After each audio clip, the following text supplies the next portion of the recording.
Okay, this is a rather long chapter. I hope those of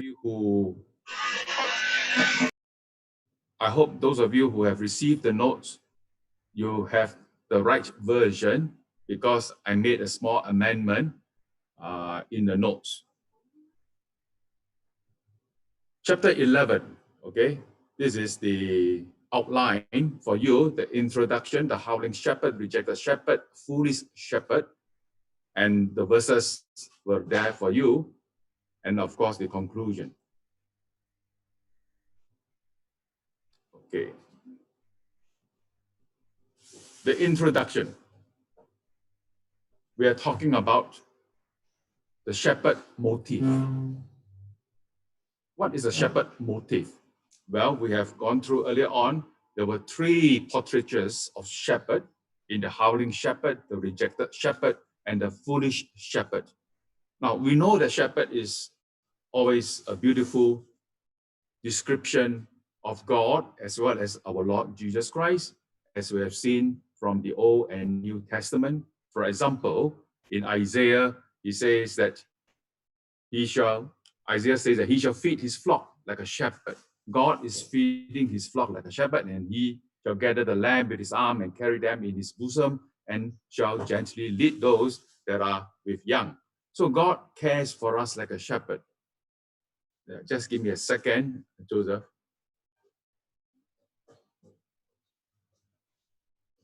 I need to change the screen a bit. No, it's okay. The screen is okay. Let me see again. No. I want to see the screen smaller. Just give me a second. Yeah, okay.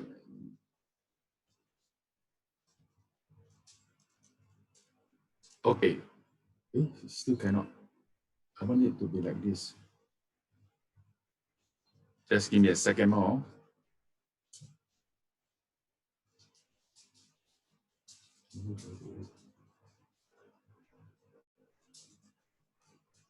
Okay. Okay, now you can see the screen, and I can see the screen as well.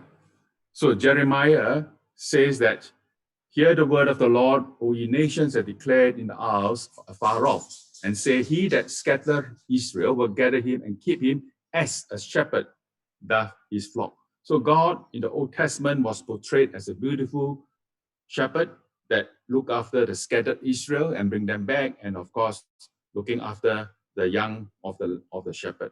And in the New Testament, we have Jesus Christ himself, who is called the Good Shepherd, and the Good Shepherd giveth his life for the sheep.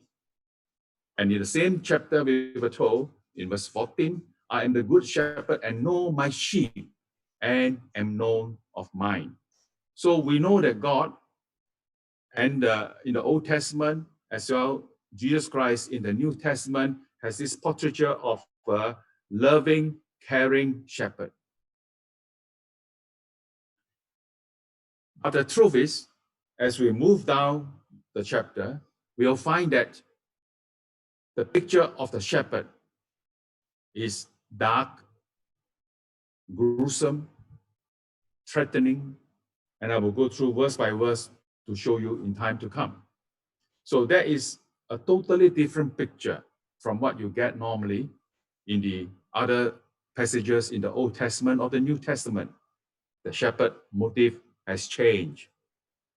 If you recall, we have gone through this before, and I will have to go through this again and again, that this is the key verse of the whole book. And if you recall the first 6 visions, well, maybe there are 8 visions anyway, first 8 visions, and in the first vision, we were told that these were the good words and comfortable words in Zechariah chapter 1, verse 13. The good words and comfortable words were necessary because the Jews just returned after 70 years in exile at Babylon. And when they returned to a land, it was devastated, it was utterly destroyed, and the city walls were burnt down, and there was no temple. And God sent Haggai some 2 months earlier before Zechariah, to remind them, to exhort them with God's words, good words and comfortable words, to reassure them that they are going to rebuild again. They're going to rebuild the temple, they'll rebuild the city, they'll rebuild the land again. And not only just historically they were able to rebuild, but God also promised them that in time to come, Israel is going to inherit a kingdom from God, and the city will be so large. In one of the visions we were told that it is not possible even to measure the length and breadth of the city walls. And the people were living with cattle, because this is a picture of the prosperity of the land that is to come in the millennium kingdom. So these were the good words and comfortable words that God has reassured by the prophecies of Haggai and Zechariah. But this chapter 11, we have a different picture, that this is the flock doomed for slaughter. The shepherd is now looking after a flock of sheep that is doomed for slaughter. And that was the title for today's sharing. This title was taken from the title of the chapter 11, as found in some other versions of the Bible. So chapter 11 actually talks about how Israel was doomed for slaughter. And you must be scratching your head, how can this be so? Well, the answer comes in this chapter 11, that Israel was doomed for slaughter because at the first coming of Jesus Christ, the Messiah, the shepherd was rejected. And it's because of the rejection of the shepherd, God sent his punishment, his judgment across the land. And this is what Zechariah chapter 11 is all about. Let's jump into the chapter. Now, if you were to read Zechariah from other versions, newer versions, I'm talking about the newer reliable versions, like for example, New American Standard Bible or the ESV that the church is using, you'll find that the first 3 verses is written in a poetic form. And that is how Zechariah is going to reveal his prophecies, and he revealed his prophecies in the form of a poem. And this is found in the first 3 verses especially. And this is just a slide to show you that this was in a poetic form as seen in other versions of the Bible, but not so clear in our King James Version. Nevertheless, we come to the King James Version, and I shall read to you Zechariah, the first 3 verses. Open thy doors, O Lebanon, that the fire may devour thy cedars. How, fir tree, for the cedar is fallen, because the mighty are spoiled. How, O ye oaks of Bashan, for the forest of the vintage is come down. There is a voice of the howling of the shepherds, for the glory is spoiled. A voice of the roaring of the young lions, for the pride of Jordan is spoiled. You'll notice that there were 3 regions that were shown by Zechariah: Lebanon, Bashan, not Bishana, Bashan, and Jordan. And these 3 regions was engulfed by fire. And fire is judgment. So God is going to send his judgment down, starting from the north, down to the middle and to the south of Israel. And this is the map to show you the 3 regions. Hopefully you can see. On the top is Lebanon, okay? And the middle and towards the bottom is Jordan, as you can see. And that was Sea of Galilee, I'm not sure whether you can see Sea of Galilee in the north and to the Dead Sea in the south. And Jordan is the river that joins the Sea of Galilee to the Dead Sea. Okay, so these are the three regions. You are now asking, where is Bashan? Okay, but Bashan is actually the area highlighted in the map as Golan Heights. Okay, so just south of Lebanon is Bashan, and Bashan is actually the Golan Heights that we have today. Lebanon, okay, we start off with the first region. Lebanon means White Mountain Range. This is a mountainous range area, and the average elevation of the range is from 6,000 to 8,000 feet. And what it means is it's very high. And the two peaks rise considerably higher. On the summits of these two peaks, the snow remains in patches during the whole summer. That could have accounted for the name White Mountain. Okay? And then the other reason is the rugged limestone. The limestones are also quite white if you look from far. The limestone banks are scantily clothed with the evergreen oak and the sandstones with pine.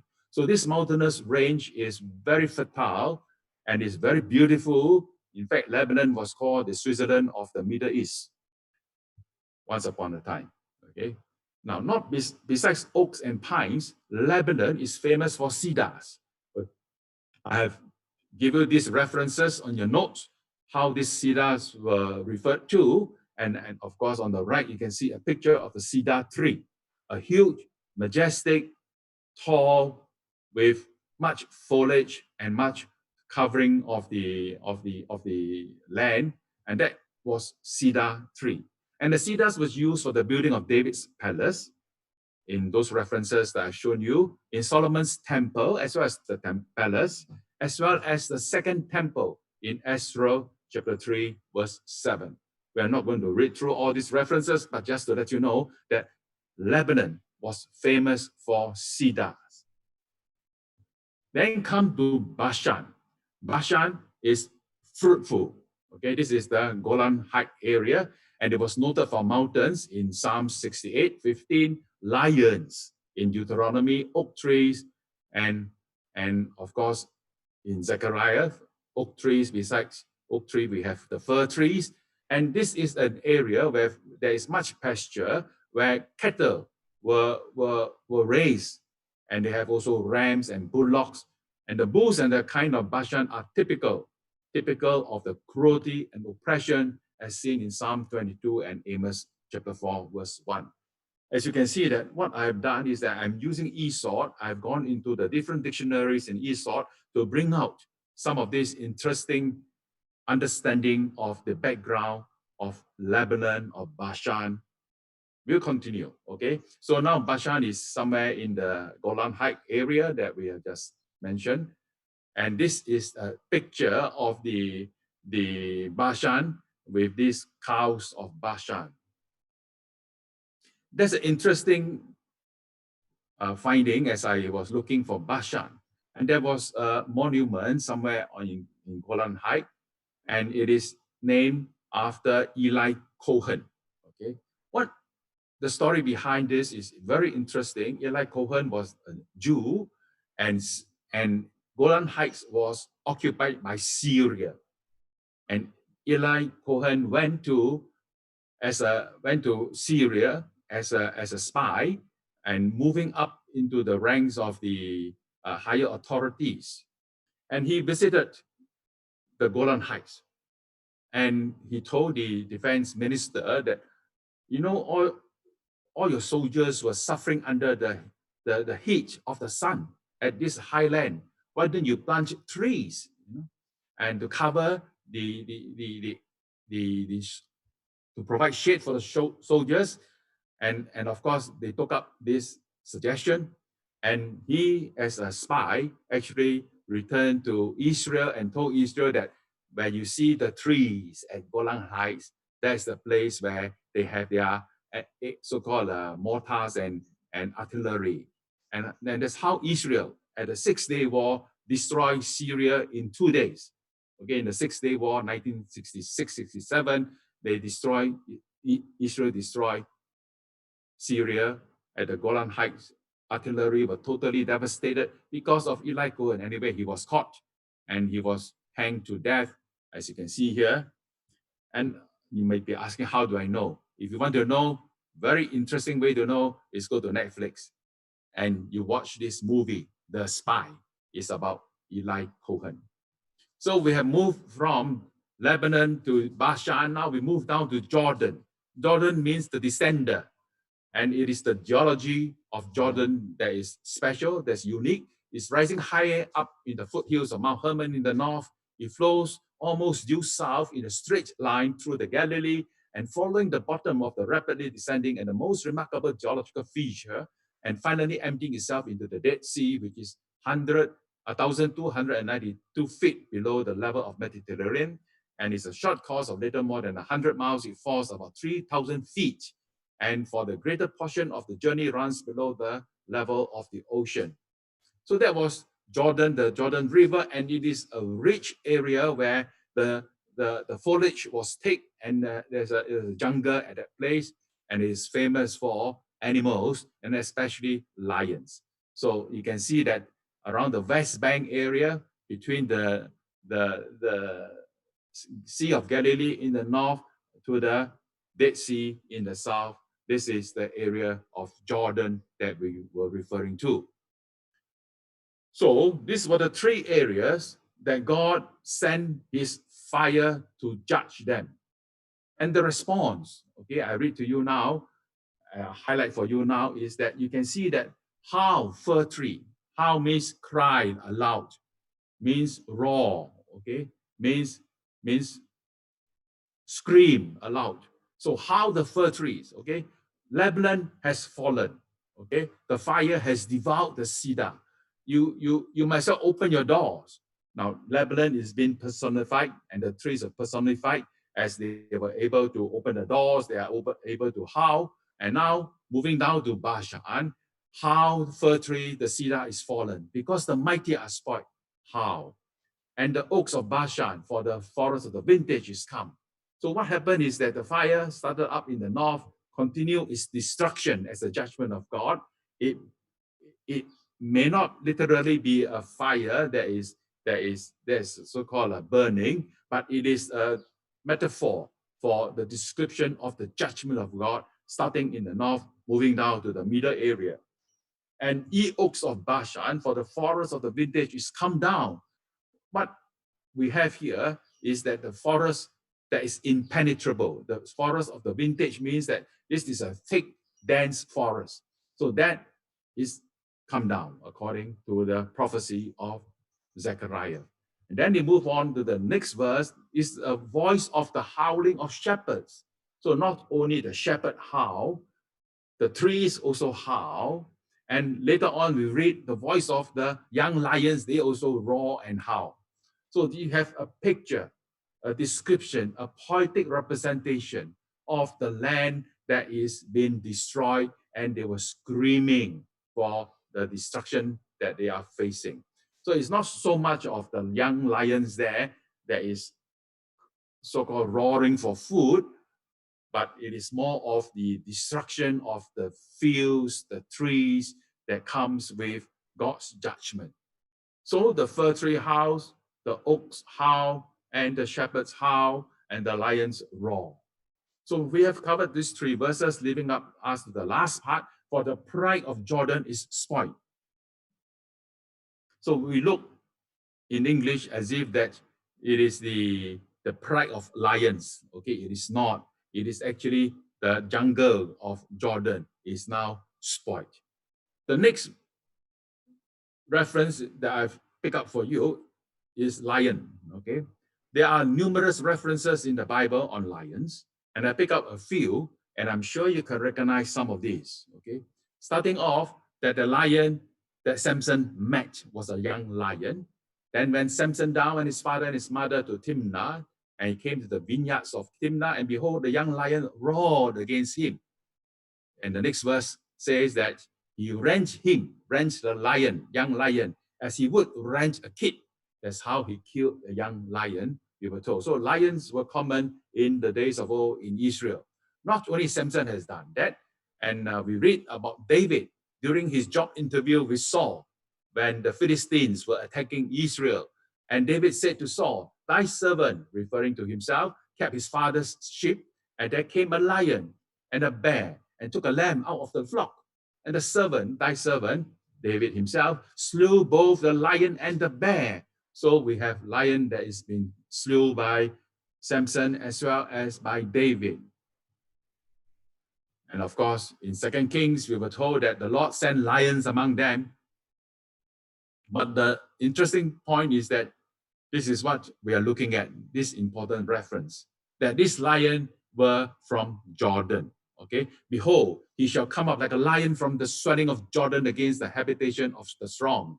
And I will suddenly make him run away from her, and who is a chosen man, and so on. So now we know that the lions were common in Israel, especially in Jordan, and the young of the lion, that is what we are talking about here. The young of the lion, they were aggressive, fierce, and hungry. Okay, so this is the picture. Even the lions, the trees, the land were all devastated with the judgment of God.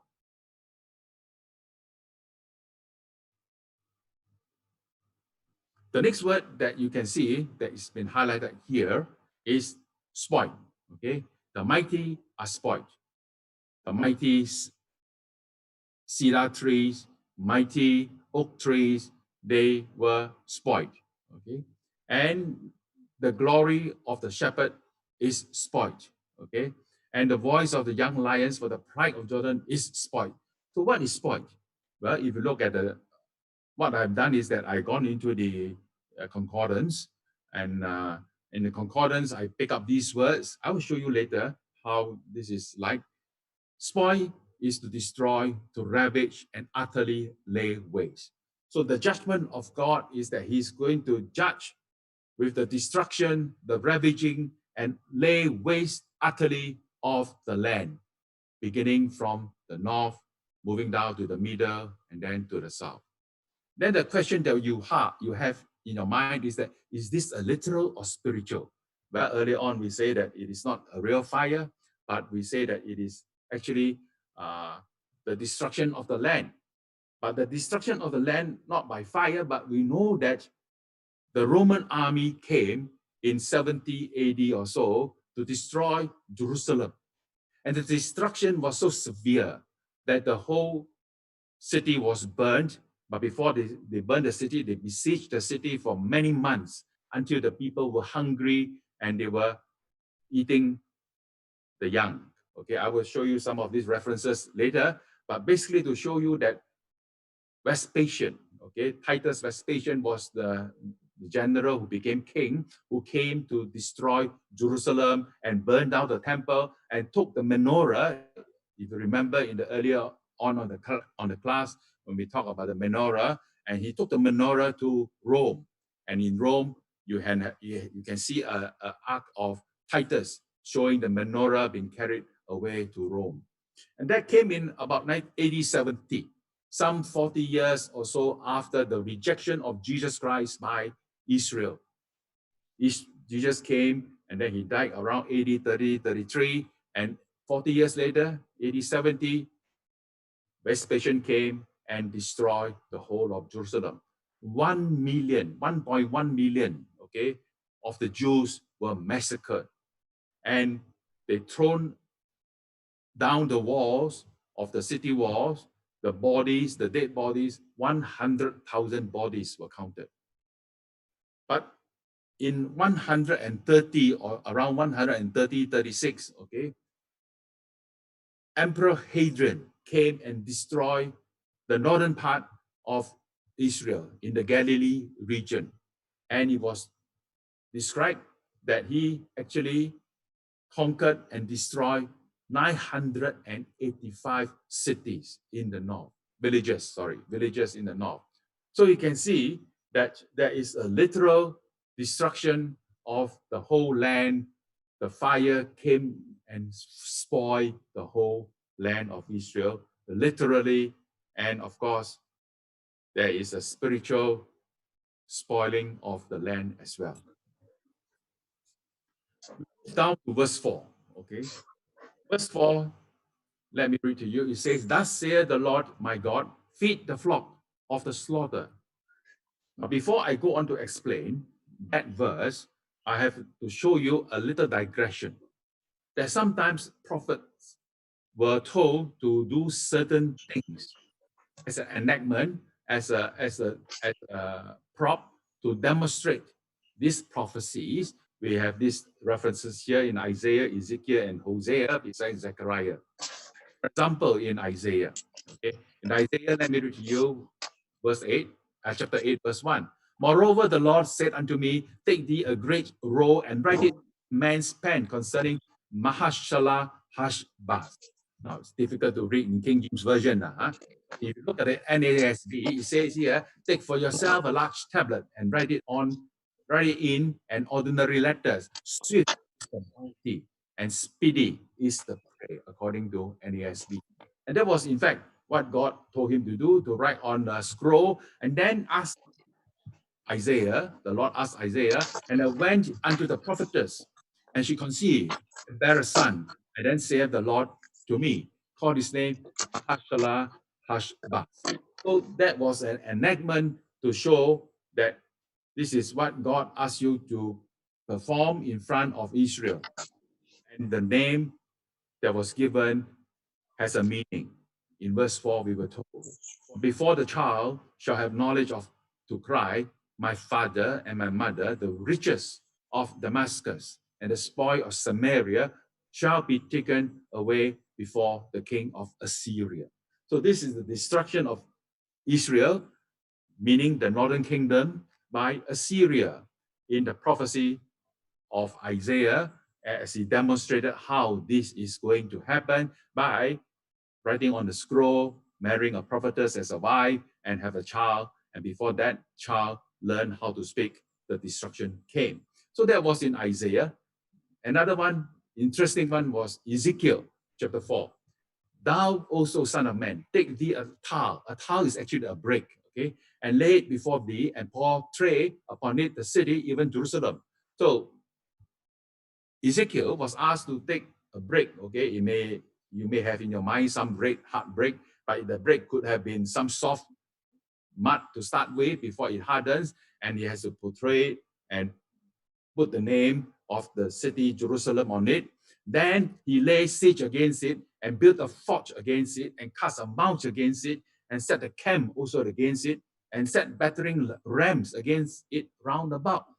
So this is, to put it in today's term in your mind that you may be able to understand, it is that Ezekiel is going to use some mud to make a city called Jerusalem, and he's going to use some Play-Doh, and he's going to build some battle rams around this city and attack it. Now, some of you may be thinking he must be crazy, okay? But he is not.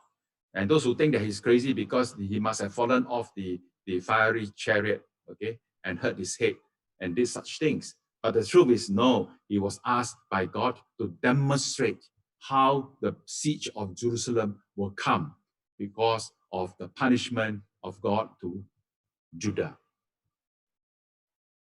Then not only he did that, interestingly, he was told to lie on the side. Let me read you now, Ezekiel 4:4. "Lie down on your left side and lay the iniquity of the house of Israel," there is a northern kingdom, "on it, and you shall bear the iniquity of the number of days you lie on it, and I'll assign you to a number of days corresponding to the years of their iniquity, and that is 390 days. They have sinned for 390 days. So you lie on 390 days on the left side. Okay? Then after you completed this, you shall lie down a second time on your right side. And it is about 40 days, a day for each year. So you can 390 plus 40, that means 430 days. He was lying on the left, then lying on the right. He's lying down for 1 year and 2 months on the side. Okay. Another time we are going to, if we have the time, we're going to study Ezekiel together and I'll explain further. But the point that I want to show you is that prophets oftentimes were told to demonstrate by certain props and by certain actions how God is going to deal with Israel.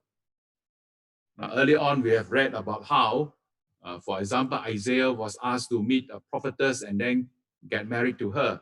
Now, in case some of you all want to listen and think that you are like Isaiah, look for some prophetess to get married. Look at the next one, the next prophet in Hosea. Now, this is a very difficult thing to do for Hosea. Imagine that a pastor has to go to some red light district and among them choose a wife from the prostitutes. This is what Hosea was told too. Let me read to you now from the NASB. When the Lord first spoke through Hosea, the Lord said to Hosea, "Go, take for yourself a wife of the harlotry, and have children of harlotry, for the land commits flagrant harlotry, forsaking the Lord." Well, another time we'll go through this interesting story, but Hosea did exactly as what God has told, and it was a very painful story. But we are talking about Zechariah. Okay, in Zechariah, he was asked to demonstrate. Okay, I have actually worked out for you. There is a 5-act drama that Zechariah was told to perform, and this is the Act 1. Okay, let me read to you now, verse 4. Thus saith the Lord my God, feed the flock of the slaughter. So Zechariah was asked to perform as a shepherd, and he is going to feed the flock. But what you are surprised is that why is this called the sheep, the flock that was for slaughter? Well, the truth is that Israel was meant for slaughtering because of the rejection of the Messiah when the Messiah came the first time. So Israel was asked to accept the Messiah, but Israel rejected. So Zechariah came and give another chance to Israel by feeding them, okay, before they go to slaughter.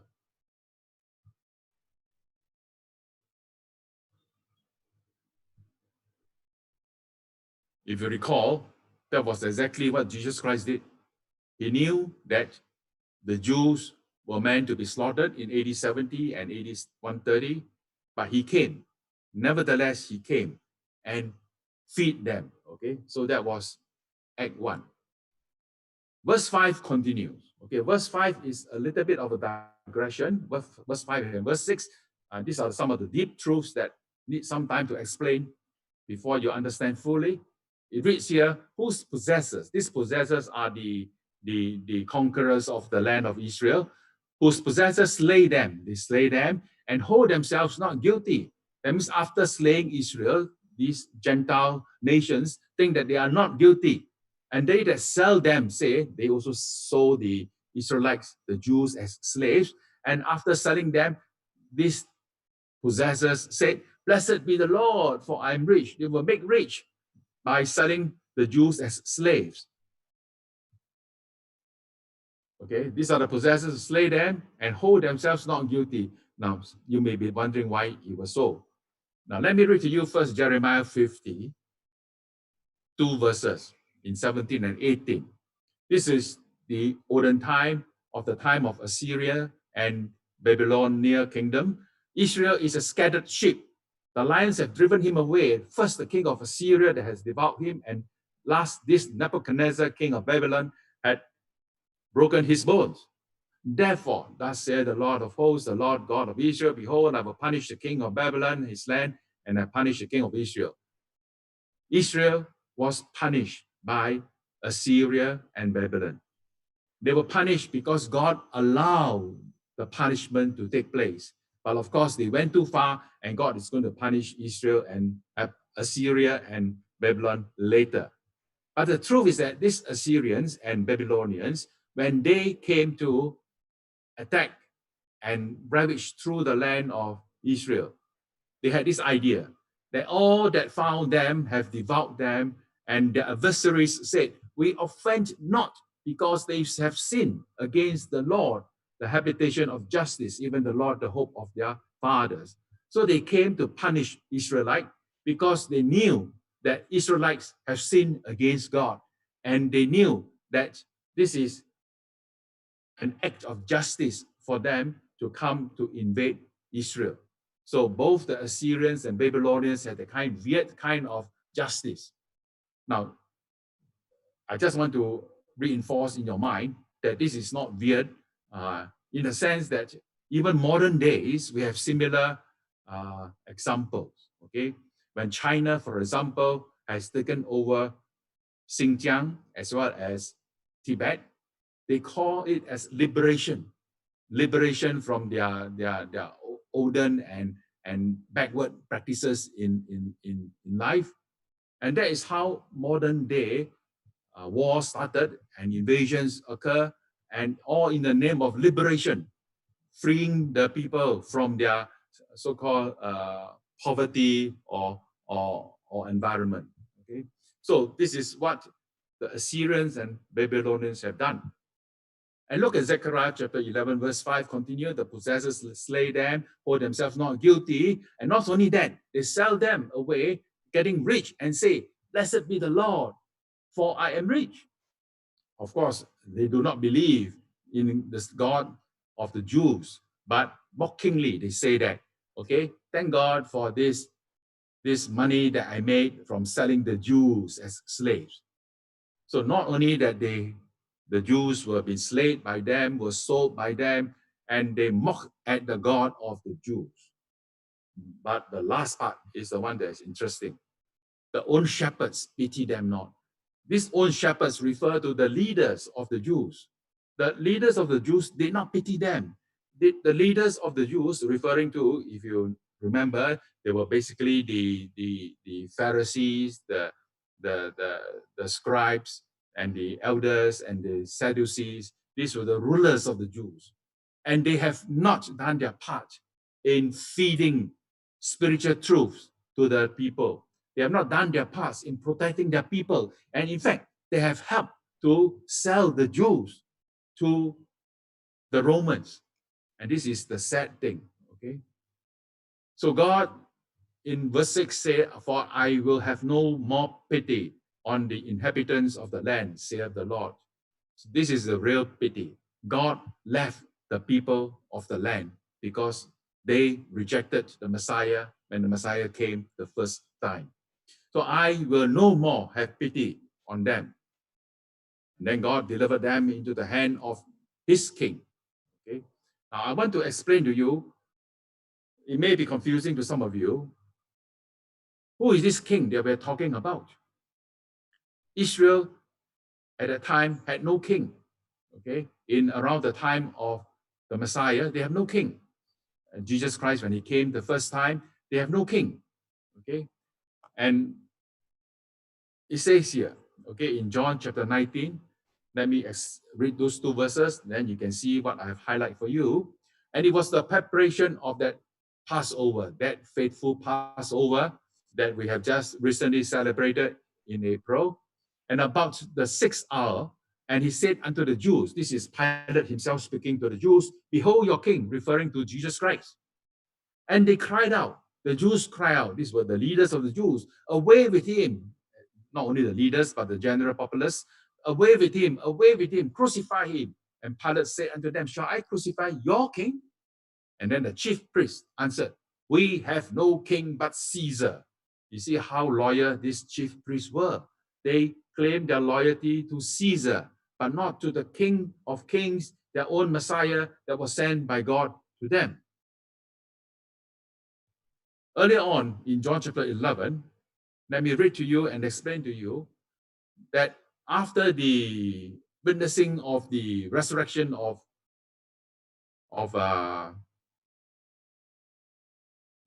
just sleep my mind.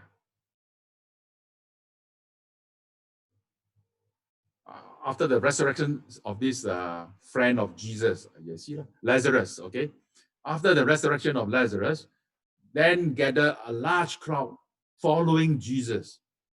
Then come the chief priests and the Pharisees, okay? They gathered the chief priests and Pharisees, a council, and said, what are we going to do? This man, Jesus, was doing so many miracles. And if we let him alone, leave him alone, and all men will believe on him. And the Romans will come and take away both our place and nation. So that was their fear. And one of them, named Caiaphas, being the high priest the same year, said unto them, "Ye know nothing at all, nor consider this is expedient for us, that one man should die for the people, So they have planned. One man should die for the people so that the whole nation perish not. So that was in their mind, that they would rather sacrifice this Jesus, who is supposed to be the king, which they have rejected, and they are ready to crucify him so that they can save the nation. That was the sad state of affairs of the leaders at that time. We'll continue into verse 6. It says here, they shall smite the land, and out of the hand I will not deliver them. So into the hand of his king. So you can see how accurate the prophecy of Zechariah was. It was Caesar. Caesar that was their king as claimed, not Jesus Christ, that have rejected. And it was Caesar who came that destroyed the land. And every man into his neighbor's hand, meaning there's some civil strife at the same time. And that's how the destruction of Jerusalem came in AD 70 and AD 130. Interestingly, okay, we are still at Act 1, in case you have wandered somewhere. Zechariah continues, I will feed the flock of slaughter. Okay, knowing that this flock is going for slaughtering, this flock is going to be butchered, he continued to feed the flock. Even you, O poor of the flock. This shows that only the poor of the flock take heed of his teaching. Just like the time when Jesus came, only those who are poor, the humble, who receive his words. And poor refers to economic poverty, as well as physically poor refers to that who are sick, who are elderly, who are diseased. So when Jesus came, only the poor of the flock listened to him. And it took me with two staves that I will explain later, but let me see whether I missed something. Yes, I want to show you this one.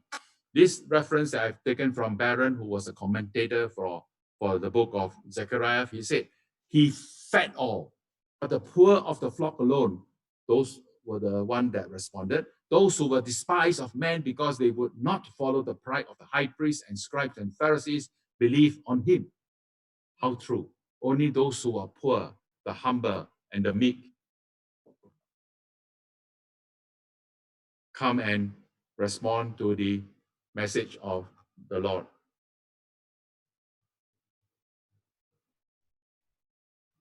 So these are the common people, according to Mark chapter 12. David therefore himself called him Lord, and whence is he then his son? And the common people heard him gladly. So it's the common people who responded to the message of the Lord. And in 1 Corinthians, we were told by Paul, for consider your calling, brethren, that they were not many wise according to the flesh, not many mighty, not many noble. So it is not wise, not mighty, not noble that responded to the wise in the sense of the world, that responded to the message of the Lord Jesus Christ. Now, Act 2, verse 7.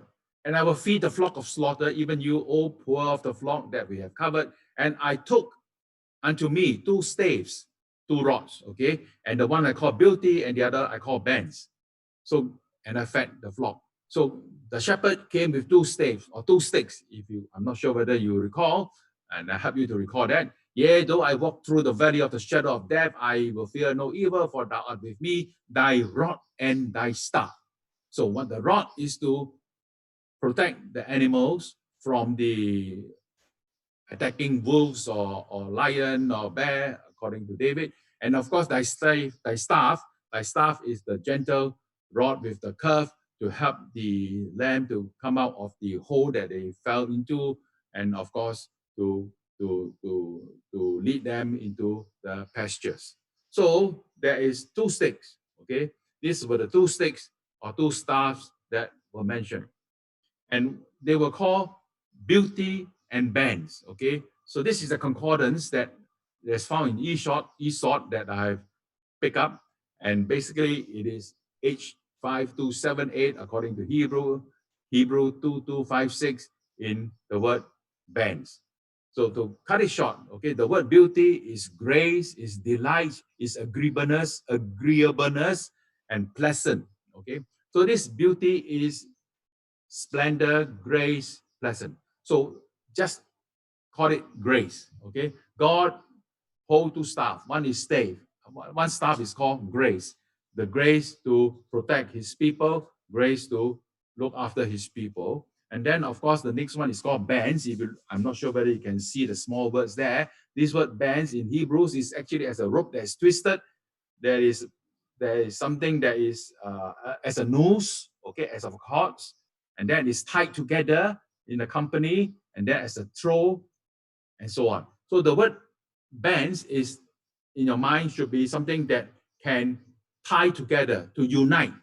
Okay, so one is grace, one is union. So these were the two bands, the two sticks that came together with Jesus Christ. He is going to come with grace to protect his people. He's going to come with bands to unite his people.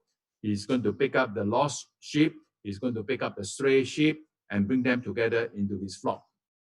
But we were told in verse 8, 3 shepherds also I cut off in 1 month. 1 month is a short time, and 3 shepherds were cut off. So some of you must be thinking, who are these 3 shepherds? Is it Tom, Dick, and Harry? Well, it is not. Some of the scholars refers the 3 shepherds to the scribes, the Pharisees, as well as the priests. These were the 3 main shepherds of the land at the time, and they were cut off by the Lord himself.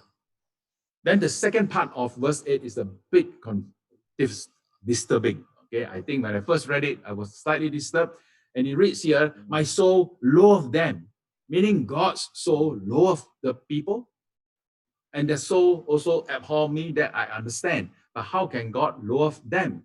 So loathe is there's like something like God is getting sick of the people. God hated the people. Well, the truth is that you have to go into the Hebrew to understand that. So again, I pick up from the Strong's Concordance. The word for loathe is Hebrew. The number is 7114. This is the primitive root to dock off. That is to curtail. To curtail is to cut short. That is to harvest. Okay, to cut down and basically to cut short and so on. So the word loathe is not so much of God is hating his flock, but it is a picture of the description of how God was cut short in his patience with Israel. Okay, so I hope you have got the idea right here. So it is not easy to interpret clearly every word in the poetry that Zechariah has written, but you can get the general flow of the meaning. So that was low. Verse 9, okay? Verse 9 continue in the second act, and said, I will not feed you. Earlier on, he was told to feed. Then, because of the rejection, he's not going to feed them.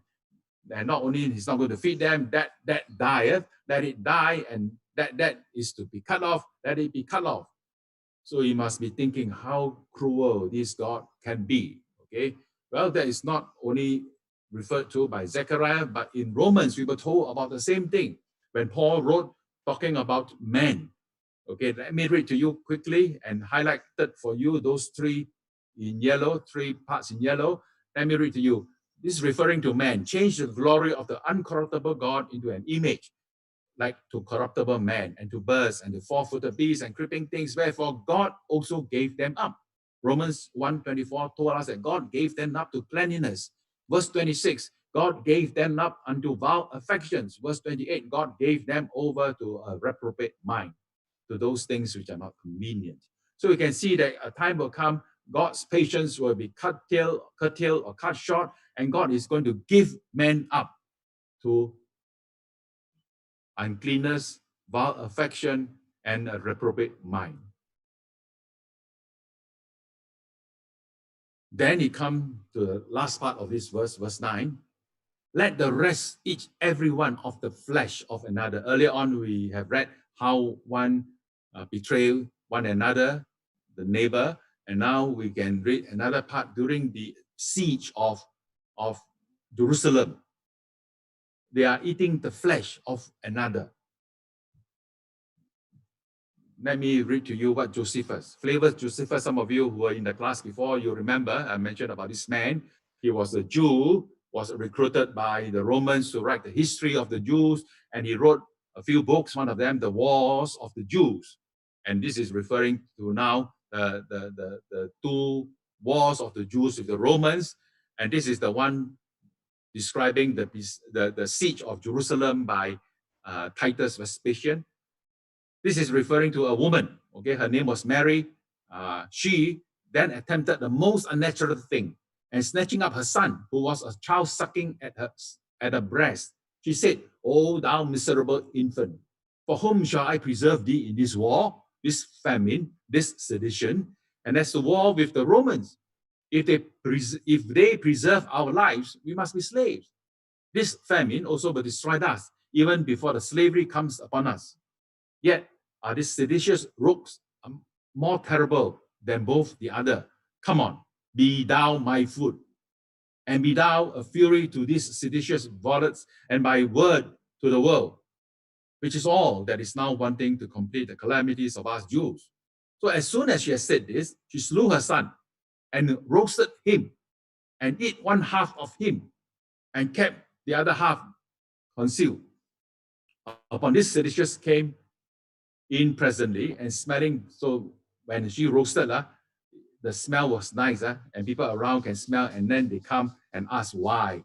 So they smelling this horrid scent of this food, they threatened her that they would cut her throat immediately if she did not show them what food she has gotten ready. And she replied that she had saved a very fine portion of it for them, and with her uncovered what was left of her son. Hereupon they were seized with a horror and amazement of mind, and stood astonished at the sight, when she said to them, "This is my own son, and what has been done was my own doing. Come, eat of this food, for I've eaten it myself." So this was written by Josephus during the siege of Jerusalem by the Romans, and it was translated by William Houston. You can read about this in the book 6, okay, the War of the Jews. So if the words came true, okay, that they were actually eating the flesh of another, as described by Josephus. Now comes Act 3, okay? We have seen the first act of feeding the flock, okay? And then now we come to Act 3, okay? And I took my staff, okay? Act 2 was to take out the two staffs. Now the Act 3 is that he took his staff, even beauty, and cut it asunder. So he broke the staff, that I might break the covenant of grace that God has with his people, the covenant of beauty of God to his people. Now he is going to break that covenant, okay? And it was broken in that day. So the poor of the flock that waited upon me knew that it was the word of the Lord. So after breaking the staff, meaning that God's grace is now no more with the people, and God has allowed them to be ravaged by the Romans from the north to the south, and Zechariah demonstrated that by breaking his staff, that is called beauty. Verse 11 shows us another interesting snapshot of what happened, okay? And it was broken in that day, and so the poor of the flock that waited upon me, this is referring to the poor again, those who were poor economically and physically, they responded to the positively to the messages that Jesus gave them, and they knew that it was the word of the Lord. Only the church at the time knew that the persecution of the Jews was a punishment of the Jews that came from God. Act 4, okay? And I said unto them, if you think good, give me my price. Now, this is again a little bit of a digression here that Zechariah had. And let me read to you and complete it, then I explain. Forbear. So they wait for my price, 30 pieces of silver. And the Lord said unto me, cast it unto the potter, the goodly price that I was priced at of them. And I took the 30 pieces of silver and cast it unto the potter in the house of the Lord. So this is the Act 4 that Zechariah did. He took 30 pieces of silver and cast it to the potter in the house of the Lord. Why 30 pieces of silver, you may ask, okay? Let me show you the 30 pieces of silver, what it means in the Old Testament. Then I'll explain what it means in this Act 4, okay? So basically, these 30 pieces of silver is the reference is taken from Exodus 21:32. It says here, if the ox shall push a manservant or maidservant, and he shall give it to the master 30 shekels of silver, and the ox shall be stoned. So this is referring to a slave, okay? A slave that was injured by an ox. And if he was injured, he will be awarded 30 pieces of silver, and then the ox will be stoned. So what it means is that when the Messiah came, okay, they have rejected the Messiah. The Messiah says that, well, you give me a price. If you think that I'm good, you pay me. If you think that I'm bad, you don't pay me.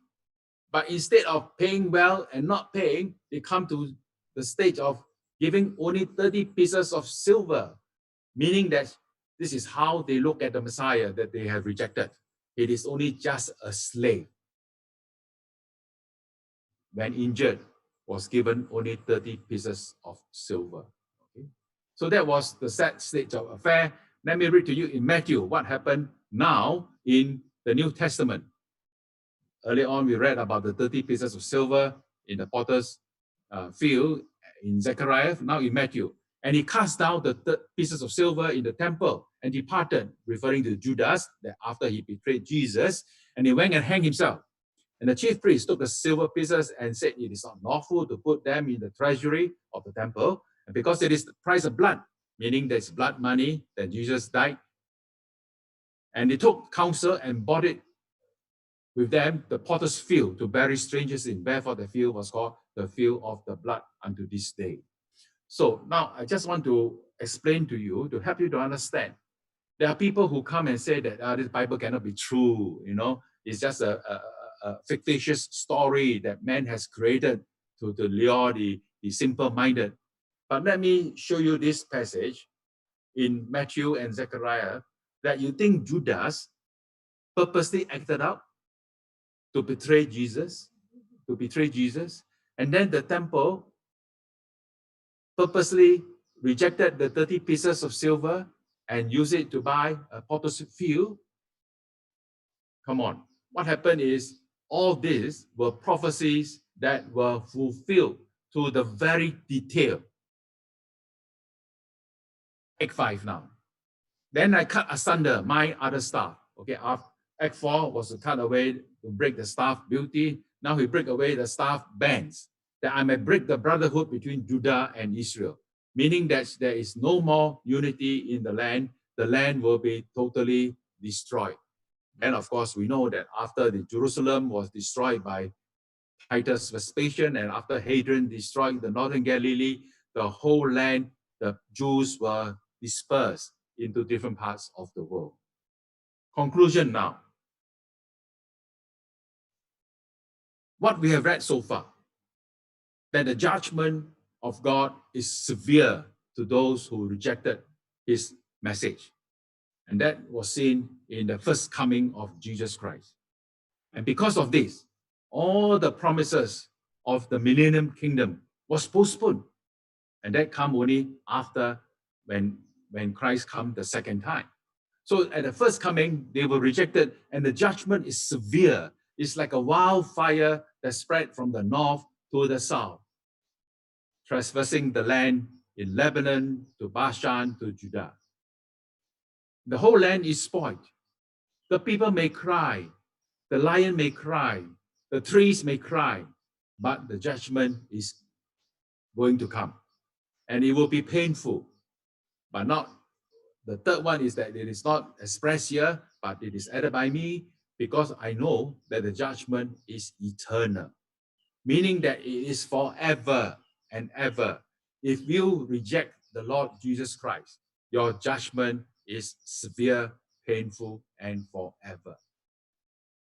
Are you one of the sheep of the Good Shepherd? Have you come to the Good Shepherd? Does the Good Shepherd recognize your voice? Can you recognize the Good Shepherd's voice? come to the Good Shepherd. Read John chapter 10, and you will hear the words of the Good Shepherd. And I can only pray that some of you who are out there who may not have appreciate and understand the good news that comes from the Good Shepherd, come to him now. Let's pray.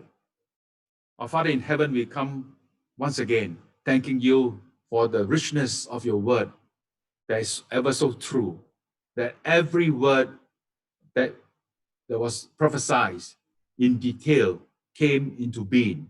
And as you can see, how Israel rejected the Messiah and was punished severely.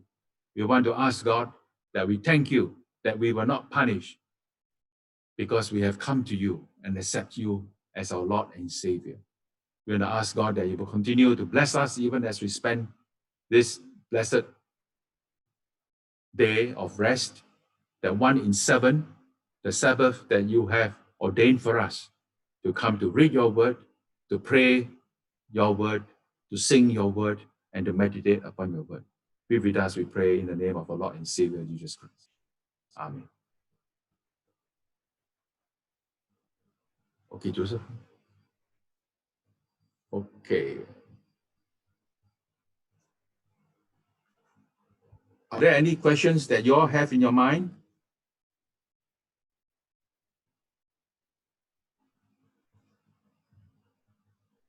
Now you can switch on your mic and ask questions if you have.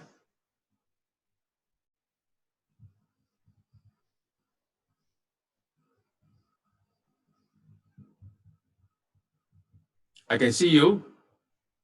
You can ask question.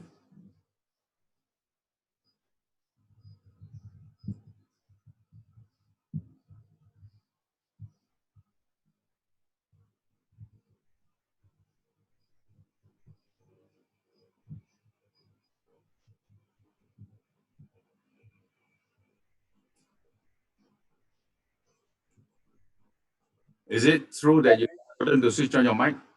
See, a lot of people. This is just one page. Look at how many pages there are. Hey, John and Emily. Julia, Speaking. A lot of people. Yes. Any questions? Wow, he then said like talking to himself.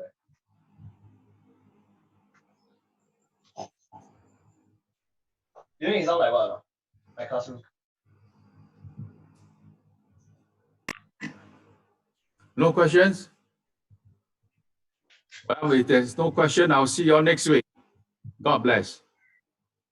Thank you, elderly. Welcome, welcome. Bye-bye. Bye-bye. Thank you. Stop sharing already.